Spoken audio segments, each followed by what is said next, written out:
What's good, YouTube? It's your boy, Blue Blood Sports TV, back at y'all with another one. So we got another case of Sparring Wars. Another case of Sparring Wars that has brewed and has already made a rivalry even bigger.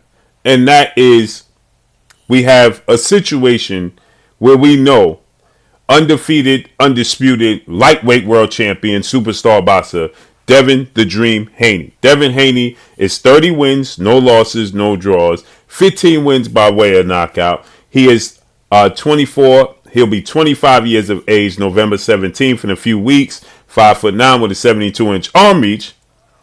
And undefeated, Olympic silver medalist, 2-division world champion, former unified WBC, WBA, WBO super featherweight world champion, superstar, lightweight title contender, Shakur Stevenson, who is 20 wins, no losses, no draw, 10 wins by way of knockout, 26 years of age, 5'8" with a 68-inch arm reach. Now, Shakur Stevenson is a southpaw. With that said, they both have big fights coming up. They both have big fights brewing. A rivalry between frenemies now. They're frenemies now, right? And they have history. And so with that said, Shakur Stevenson has a fight coming up in 2 weeks. November 16th, Las Vegas, Nevada, T-Mobile Arena. He's going to take on Dominican star lightweight title contender Edwin De Los Santos. Okay? This is his fight coming up November 16th. Devin Haney has a fight coming up December 9th in San Francisco, California, against two-time junior welterweight world champion superstar boxer Regis Rougarou Prograis. Okay? Regis Prograis marks an opportunity for Devin Haney to become undisputed in 2 separate weight classes. Now, Devin Haney and Shakur Stevenson have a few, but mainly one that we saw on social media, glorified sparring session. And then quickly, a rivalry had brewed between the two as Shakur Stevenson missed weight ahead of his fight with Robson Casasiao. And then he announced that he's moving to 135. And then things start to get real tensiony. Okay? Tension started to brew as now they're in the same division. And when are you going to fight me? When you're ducking me? So on and so forth, right? They started to go back and forth. Well, Shakur Stevenson is going to fight a southpaw in Edwin De Los Santos. Devin Haney is fighting a southpaw in Regis Rougarou Prograis. And Devin Haney's last fight was against a southpaw in Vasily High-Tech Lomachenko. Okay? So, with that said, there's a lot of people saying that Devin Haney struggles with southpaws because he was in a tough fight with Vasily Lomachenko, which really wasn't that tough, but Lomachenko had some very flashy rounds towards the end, okay, that got people and garnered people to say Lomachenko actually won the fight or Devin Haney got exposed, right?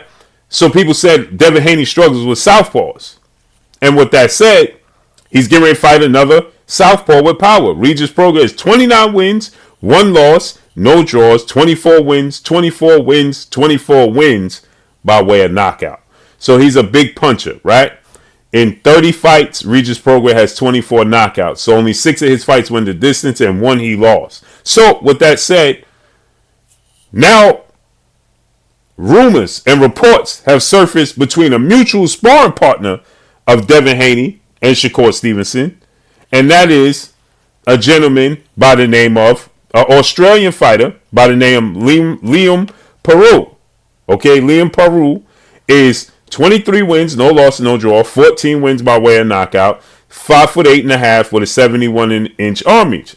More importantly, he's a southpaw. So they both brought in, and he's getting ready to fight Montana Love in December 9th as well. Okay, so they both use Liam Peru as a sparring partner. Okay, because he's a southpaw. He got a big fight coming up against Montana Love. And so now it's been stated that he hurt Shakur Stevenson, who has the best defense in the sport of boxing. Hit and not get hit percentage. He gets hit the less of any fighter in the sport of boxing. Hit and not get hit percentage. And now it has surfaced that Shakur Stevenson has been hurt by Liam Peru. And Devin Haney, he let it be known. He said, I'm not the only one that's struggling with southpaws, because I heard that Liam Peru actually hurt Shakur Stevenson, right? Shakur Stevenson had his take on Devin Haney versus Regis Prograis. They got a rivalry brewing. Okay? They have a rivalry brewing. They have, regardless of what they say, they both have a mutual respect for each other's talent. Period. They both have a mutual respect for each other's talent. But nonetheless, they are rivals now.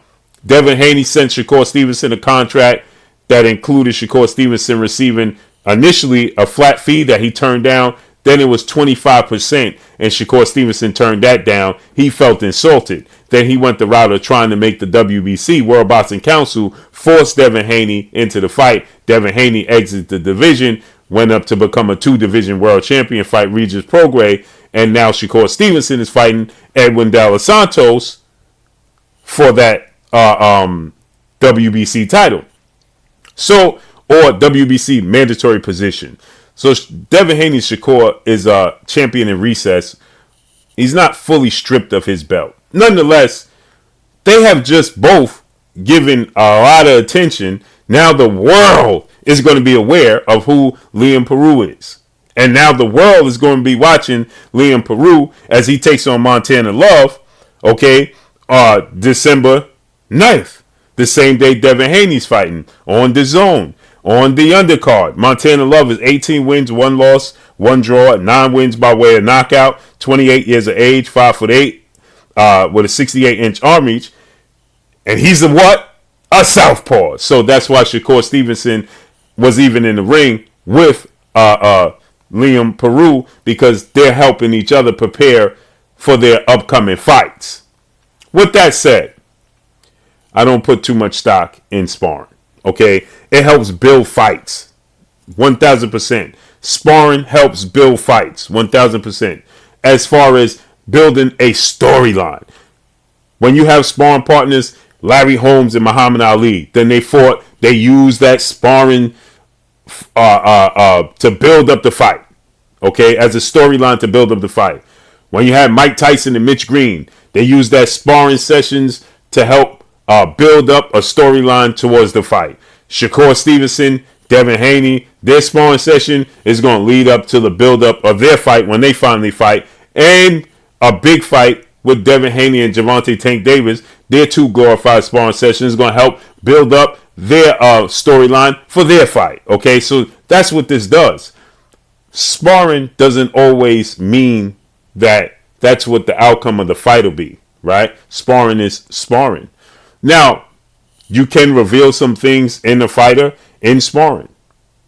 I mean, boxing, the squared circle is the ultimate truth teller.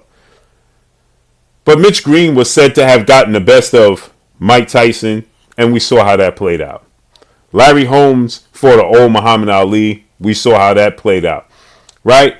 Now, Errol Spence, he made a name for himself. The world took notice of who Errol the True Spence Jr. was. For what? His glorified sparring session against who? Floyd Mayweather Jr. The whole world wanted to know who was this young kid that was a southpaw, big, strong, and strappy that blackened the best fighter in the world's eye, which happened to be Errol Spence Jr. And the world took notice of Errol Spence Jr. He got a lot of notoriety, a lot of momentum from that. Everybody wanted to know. So sparring does have a place. For one, it's important for a fighter to build and work on things heading into his fight. And for 2, when you can identify with a sparring partner, it builds a storyline for a future fight. That's what it does. So this is for Liam Peru. This is building a huge storyline for him, especially if he's victorious against Montana Love. If he's victorious against Montana Love, the entire world is truly going to take notice of Liam Peru. The entire world is going to take truly notice of Liam Peru, right? So with that said, it gives him an opportunity. Now everybody's going to wonder, who is Liam Peru? Devin Haney is said to have dominated Liam Peru in his sparring session, from what I heard. Okay, when I did my research, people said, well, Devin Haney was dominating Liam Peru in his sparring session, and he hurt Shakur Stevenson. So now it's going to build up a much bigger storyline, a lot of momentum towards when Devin Haney either fights Liam Peru or Shakur Stevenson, or Shakur Stevenson himself fights Liam Peru down the road. It's just going to build up a storyline, and it help shed a light on Liam Peru. So shout out to him. It's an undefeated fighter going into a big fight, and he beats Montana Love. Oh, the world's going to take notice of him, because right now it's a lot of momentum from this sparring session. So you best believe it's important to know about these sparring sessions, period. But does that mean that Liam Peru can beat Shakur Stevenson when it all counts? No. Does that mean that Devin Haney, because he dominated Liam Peru, would beat Shakur Stevenson? No. Styles make fights. We'll have to see when Devin Haney gets in the ring with Shakur Stevenson, and if Liam Peru gets in the ring with either one of these guys, how he fares. First things first, we got to see how he fares against Montana Love, December 9th. So let's see how everything unfolds and plays out. But that's all I got for y'all. Make sure you hit the like button. Drop a comment in the comment section. Let me know what y'all think. Y'all already know what it is. It's your boy Blue, Blue Blood Sports TV. Hate, like, comment, and subscribe. You haven't subscribed, hit the subscribe button, hit the like button, hit the bell icon to get all the new notifications. Follow me on Instagram at Blue Blood Sports TV, all one word. That's all I got for y'all. I'm gone. Peace.